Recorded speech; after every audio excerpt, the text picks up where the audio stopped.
Hello there, it's Dad, and we're continuing our series on Dad, Tell Us Your Story. So, in this video, I'm going to go through a couple pages, and they are growing up. So, I've taken some notes, and I will tell you some stories, and we'll see how it goes. So, first question: how would you describe yourself when you were a kid? And I put quiet, meek, and shy, which I guess still kind of holds true today. While I can be very outgoing and I can be loud or the life of the party or I can be all of those things, I can also be pretty quiet. I can just sit and listen and not say anything. Mom will sometimes say to me, "Do you ever talk? Like, do you have things to say?" And sometimes I don't. So yes, when I was a child, I thought of myself being very quiet, meek, and shy. But on the other hand, on the flip side, very kind to old people. So here's a story, because like I'm telling you my story. Behind the house on Thompson Street was an apartment facility, apartment building, and it was called Liberty Towers. And it was kind of a not assisted living for elderly, retired. It was apartments. They were cheap, I guess. And sometime in the, I guess I could look it up, mid to late 70s, somewhere in the 70s, they built this apartment building and old people lived there. So at one point, and I don't know specifically how, but my mother went to this apartment building to visit somebody. I don't know if she was a shut-in. I don't know what the reason was. And I honestly, I don't even remember her name. I can't, for the life of me, I was just a little kid. But she took me along on one or two visits to this apartment building to visit this lady. And then after that, I don't know, maybe once a month after school, I'd come home and I'd say, I'm gonna go to Liberty Towers to visit this lady.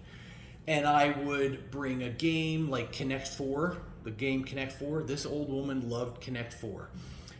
Or I'd bring a deck of cards, or I'd bring, I don't know, whatever Parcheesi or Trouble or whatever kids game I happened to have. And I remember I would go there and I was like a surrogate grandson.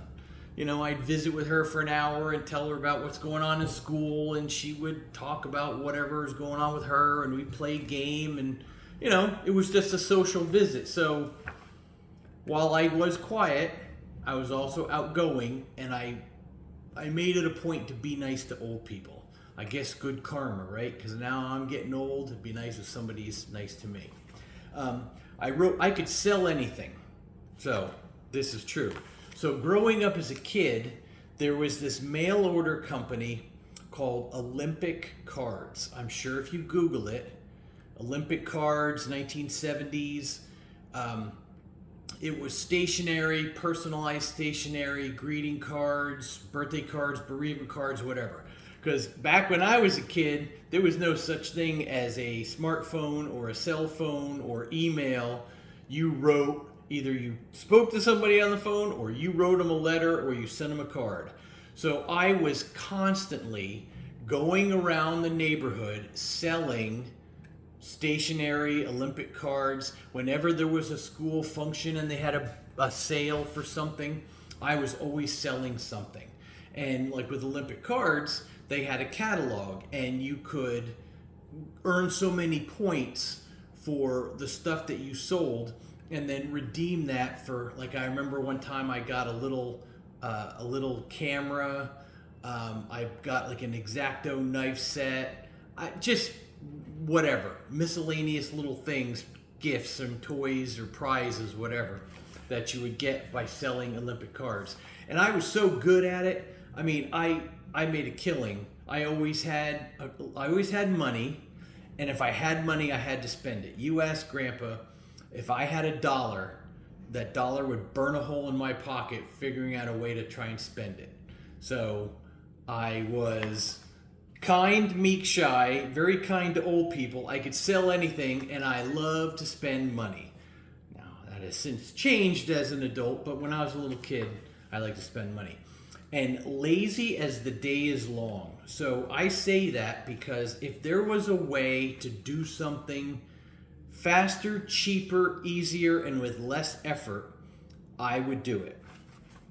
Case in point, when I was a little kid, you wake up in the morning and you have pajamas on and you have to take your pajamas off and get dressed to go to school. Well, I didn't think that was very efficient. So what did I do? I just put my clothes on over top of my pajamas. So I would get up, put clothes on, pajamas on underneath, go to school, come back, and when it was after dinner, when my parents would say, okay, go upstairs and get your pajamas on, I would run upstairs, rip my clothes off, come back downstairs, and I was done. And they're like, how did you do that so quickly? Or I think it was, they noticed like something red underneath something, and it was, I had my pajamas on underneath my clothes. So I always looked for a shortcut and how to do something quickly. And when it came to school, oh my gosh, I was smart but lazy. If there was homework, I didn't want to do it. If there was an assignment that I had to do, I wouldn't do it. I'm sure you've heard this story, but just in case you haven't heard it, I will tell it. When I was in the 3rd grade, we had math homework, and if you didn't turn in your math homework 3 times, the teacher, I don't remember her name, would send a note home. And I did not want to get the note sent home after I didn't do my homework for the 3rd time. So the teacher is, okay, everybody get your homework out, pass it up to the front. And I didn't have it, so I said, can I go to the bathroom? And she said, sure. So I walked down to the bathroom, and I had a plan of how I'm going to get out of math class, because I figured if I got out of math class, she wouldn't know that I didn't do my homework, and I wouldn't get a note sent home. So I walked into the bathroom, and I walked into the center of the room. I stood at attention with my arms at my side. I closed my eyes, and I just let myself fall face forward into the concrete and landed flat on my face. So I got a big old goose egg on my forehead, screaming in pain because it hurt to actually fall face first into the ground. And I went to the nurse, and she put ice on my forehead, and she's, how did you trip? How did you fall? And I made up this story of I tripped on the end of the partition that separates the urinals from the toilets. Total BS, but she bought it, and I got out of math class. So the moral of that story is, yes, growing up as a child, I was extremely lazy, and if there was a way to get out of doing something, I was going to figure out a way to do it. Did you have a nickname when you were growing up? If yes, how did you get it? So I didn't have necessarily a nickname in my family, or, I didn't have a nickname like you would think. However, in kindergarten, when school started, at the time, there was a brand of diapers called Kimby's. Kimby's, Kimball. Kimby's, Kimball. You see the association there? So the kids, in their infinite wisdom, thought it would be fun to call me Kimby Diapers. And I did not like that. So I don't remember whatever came of it. I just know as a 5-year-old or 6-year-old going to kindergarten being called Kimby Diapers, I did not like that at all. So that was, I guess, the only nickname I ever remember. Who were your best friends in elementary school, in your elementary school days, and are you still in contact with them? Kirk Judici, guy lived up the street. I don't know. I think he started going, or they moved into that house. I am pretty sure it was 4th grade. I don't think it was 3rd. I think it was 4th grade. Excuse me. So from 4th grade on, I guess he was my best friend or friend in the neighborhood. I guess everybody else that I went to school with, I would consider acquaintances. We went through elementary and middle school and high school together. And because of Facebook, Many of those people I am quote unquote friends with, but I would consider them more acquaintances. I never maintained any long friendships from anybody back in school or back in Newton. What were your regular chores? Did you get an allowance, and how much was it, and what did you spend it on? So in the summer, well, there was always mowing the lawn. That was a responsibility that I had. And I even remember, speaking of mowing the lawn and talking about third grade, when I was arguing with the teacher one time about homework, and she made the point, you should have enough time to get your homework done. And I, in my third grade wisdom, said, well, I have to mow the lawn when I get home, and I have all the, I have all this work that I have to do. I can't possibly do my math homework. So in the summer, I had to mow the lawn. I had to pick up the dog poo, which I hated. So if you wonder, why do I hate picking up dog poo? Well, because I had to do it as a child, and I hated it as a child, and I hate it today. I don't enjoy it. Obviously, as an adult, I'm an adult. I can actually do it. But when I was little, I didn't like it. Here's another story related to dog poo. And maybe that's one of those little psychological things that go on in my head, which also goes back to if I could do something and get away with it, I would. So when I had to pick up the dog poo, I had to walk from the backyard where I picked it up to the edge of the property, which was like where Grandpa had his garden, and in the corner of the property, back behind the yard, back behind the garage, where we had a compost, I had to throw the dog poo in that area. Well, that was too far to walk. So what I would do is, there used to be a barn behind my parents' house, behind the yard, behind where the pine trees were, and there was this little space between the barn and cinder blocks.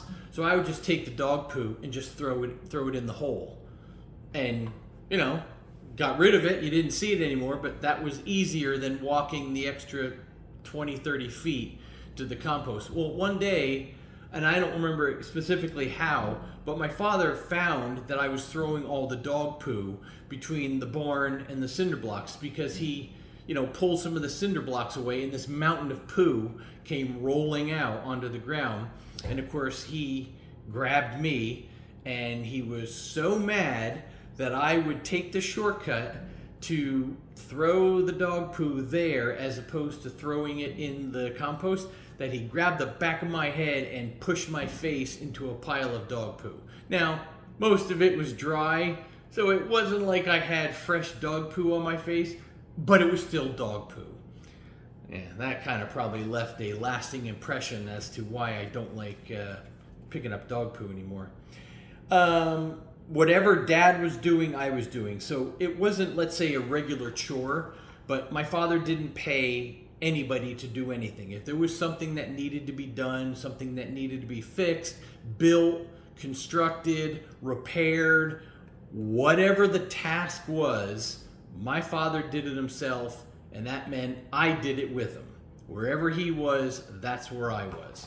So growing up, nights, weekends, summertime, whatever, if there was something that he was doing, I was with him, helping him. And also in the summertime, since we heated the house with wood in the winter, in the summer we had to go gather firewood.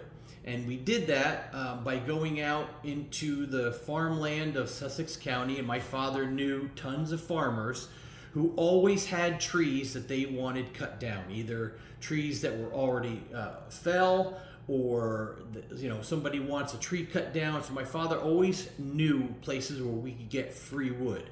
You're not going to pay for the wood, but you'll get it for free. So my dad and me and my sisters, the three of us, would go in his truck out to whatever farm on a Saturday morning or a Sunday, whatever it may be, and he would cut the tree down, or if it was already down, he would cut it up and cut all the limbs off. And me and my sisters had to drag all the branches and stack them up, off to the side wherever he told us to put the pile, and then pick up all the wood and load it into the back of the truck. And then when we got home, we had to unload the truck and stack the wood and then put all this stuff away.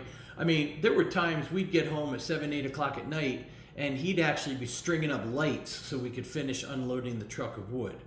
So that was a very time-consuming thing in the summer. And in the winter, my job was to bring that wood into the house and load up a big whiskey barrel full of wood. And I had to do that every day. There's another story around bringing in wood. I'll probably get to that at another time. And then as far as an allowance, I remember, and I don't know, I was probably in elementary school, maybe middle school, maybe, I don't know. My father decided he was going to give me and my two sisters a $3 a week allowance. I mean, he's like, you guys do work around here, I'm going to give you an allowance. I think that lasted for maybe a month because we got tired of asking him for the allowance, and I guess he got tired of just giving it to us or being prompted to give it to us. So that lasted for a while, but it really never lasted that long. So I did get allowance for maybe a few months, but then it just kind of piddled off. But I always had spending money because, like I said, I could sell anything. I had, another chore. Paper routes. This is something you don't see much anymore, but I used to deliver I delivered the Star Ledger newspaper in the morning, and then I would come home after school. So I delivered the paper in the morning before school. I'd get up at 6:30, go deliver the papers around the neighborhood, cut back home, breakfast, go to school, come back, and in the afternoon I delivered the New Jersey Herald, a lot of times to the same people, sometimes different. But I had 2 different paper routes, and I had them from the time I was in elementary school up until I was, I think, a junior in high school is when I finally gave it up. I think it was maybe a sophomore or junior. But I always had spending money because I got paid delivering newspapers. Something you don't see much anymore. Okay. Describe what your room looked like when you were growing up. Was it messy or clean? Did you have paintings or posters on the walls? What were the main colors? So if you remember Grandma and Grandpa's house, when you walked up the steps to the second floor, my room was on the right-hand side. So that bedroom was mine. I had my own room. The girls were across the hallway. Around 1976, late 76, early 77, which was the bicentennial of the U.S., my mom had crocheted a really nice quilt for me. It was like rainbow colors. So it had red, white, and blue. And it was a really nice quilt. She crocheted it, and it was for me. Well, somebody, and I don't remember who, but somebody had seen that, and they wanted to buy it because they wanted to put it on display because of the bicentennial, the birth of the anniversary of the 1776, so 1976, 200 years. So she sold that, and I think she sold it for $75, because that number sticks in my head. So I had a hardwood floor in my bedroom. So with the $75 they bought, it was like a kind of like an indoor-outdoor carpet. It kind of like had its own padding, and my dad installed it himself. So it was a kind of a multicolor padded carpet that he cut to fit the room. And so I had carpet. I don't remember if I had like a lot of pictures or anything on the walls. I don't remember if I did. I know that my dad had built shelves. When you walk in, the door hinged on your left, and right behind the door there was this little corner, and he built shelves right there for all my little knickknacks and my models and whatever else I had in my room. And I always remember every couple of months I would rearrange my room. I had a dresser, I had a bed, and at one point I had a weight bench that I had gotten for Christmas. I never really used it. Pretty much I hung my laundry on it. but I would rearrange my room, and yeah, it was always clean. I always had to keep it clean. Always had to keep it neat, with the exception of I could get away with putting clean laundry on my weight bench before I put it away. But that was my bedroom. What is the one thing you miss about being a kid? Carefree and not worrying about anything. So you think about growing up, the most I had to worry about was doing my homework and just doing schoolwork. But I miss that. I miss that carefree, not a care in the world, almost, now looking back, almost no responsibility. That was pretty good. Definitely pretty good. Okay, so that was growing up. The next page, and I'm just going to hit the top section because I haven't finished everything. What is your favorite flavor of ice cream? Well, I'm a sucker for chocolate chip cookie dough. That's one. I love chocolate chip cookie dough. And anything with peanut butter. So peanut butter fudge, peanut butter chocolate chip, chocolate fudge. Anything, if it had chocolate, fudge, or peanut butter in those combinations, that's pretty much my favorite ice cream. I'll eat any ice cream, but if I had to pick one, anything with peanut butter. And how do you like your coffee? Well, so here's the story of coffee in the Kimball household. At dinner time, I sat on one side of the table, my sister sat on the other, my father sat at the head of the table, my mother was on the end so she could get up easy and get to the kitchen. And after dinner, my parents always had coffee. It was the same routine every night. Sit down, have dinner, have a little dessert, coffee with your dessert. And the rite of passage in the Kimball household was when you hit 13, you could start to participate in the coffee dessert ritual. So they would like, okay, you can have half a cup of coffee, right? We'll let you have half a cup of coffee when you turn 13. So when I was 13, I got to, okay, now I can have half a cup of coffee. And I started to, little sugar, little milk in it. And as I got older and through my teens, my gosh, I would put just a speck, a little bit of sugar, and just literally like a drop of milk. And everybody would always say, gosh, why don't you just drink it black?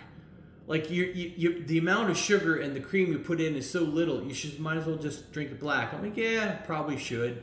And I don't think I started when I was in high school, but when I went into the Army, July 1986, that's when I started drinking it black, because you don't have a lot of time to drink coffee anyway. And, if you got coffee and you were able to drink it, you drink it black. So I started drinking from the time that I went in the Army until today.